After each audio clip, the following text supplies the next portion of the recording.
This should be the first screen that you arrive to after utilizing your single sign-on for the Onsolve product. You can turn the map off by hitting the little radio button.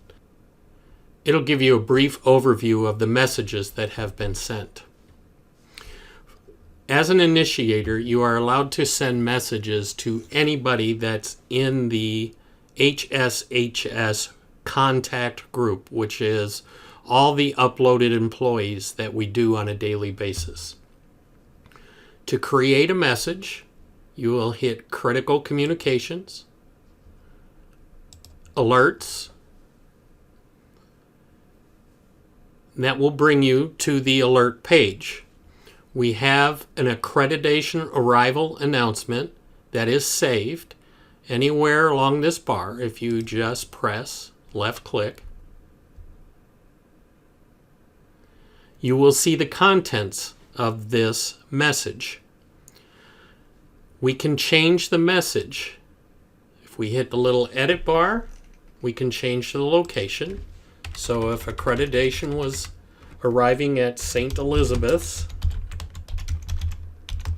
Hospital, we will change that.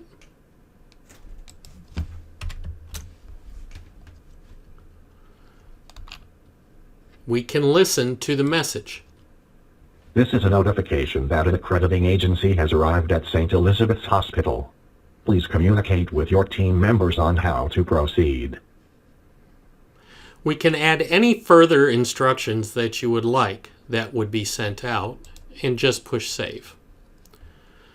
These are the 100 pre-programmed contacts for the accreditation group. We can add individual people by simply hitting Add More. This will give you the complete list of 18,000 plus people that are in the system. When you are ready to go, you simply push Send. Everything is pre-programmed in there for the email addresses, phone numbers, and messaging or SMS.